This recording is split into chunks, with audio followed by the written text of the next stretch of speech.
আসসালামু আলাইকুম সুপ্রিয় দর্শক, আপনারা অনেকেই জানেন যে আমাদের ভাই আবু সাইদ ভাই লিভার ক্যান্সারে আক্রান্ত। আজকে আমাদের কঠিয়াদি উপজেলা যারা আছি আবু সাইদ ভাইয়ের জন্য ফান্ড কালেক্ট করতেছি। আবু সাইদ ভাইয়ের অবস্থা খুবই খারাপ, উন্নত চিকিৎসার জন্য তাকে দেশের বাইরে পাঠানো হবে। তো প্রায় 30 লক্ষ টাকা লাগে তার এই চিকিৎসার জন্য। তার মাও কিন্তু এই লিভার ক্যান্সারে আক্রান্ত হয়ে মারা গেছে। তো আমরা এখানে যারা আছি, আমাদের আশেপাশে আরও অনেকেই আছেন, কঠিয়াদিরে যারা আছেন, আমরা আমাদের জায়গা থেকে সর্বোচ্চ চেষ্টা করতেছি। আপনারা আপনাদের জায়গা থেকে সর্বোচ্চ চেষ্টা করেন। আর প্রবাসে যারা থাকেন অবশ্যই কত টাকা তো কতভাবে নষ্ট করেন, সাইদ ভাইয়ের জন্য একটু এগিয়ে আসুন। আমার এই ভিডিওতে সাইদ ভাইয়ের বিকাশ নাম্বার দিয়ে দিব, অবশ্যই আপনারা একটু সাইদ ভাইয়ের জন্য সহযোগিতা করুন। তো আজকে আমরা সকল ভাই ব্রাদার মিলে বের হয়ে গেছি কঠিয়াদির থেকে সাইদ ভাইয়ের জন্য ফান্ড কালেকশন করার জন্য।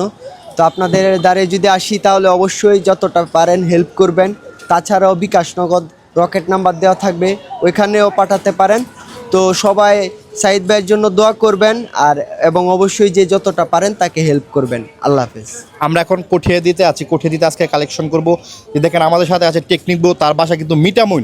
সে কিন্তু এই সাইদ ভাইয়ের ভালোবাসার টানে কিন্তু মিটামুন থেকে আমাদের কঠিয়াদি চলে আসছে আমাদের সাথে ফান্ড কালেক্ট করার জন্য। তো আমি আসলাম, তাদের সাথে শরিক হলাম। তো আপনারা যে যত পারেন দিয়ে দিবেন, আর অনেকে আছে দিতে পারবেন না, তারা ভিডিওটা শেয়ার করে দিবেন। আসসালামু আলাইকুম।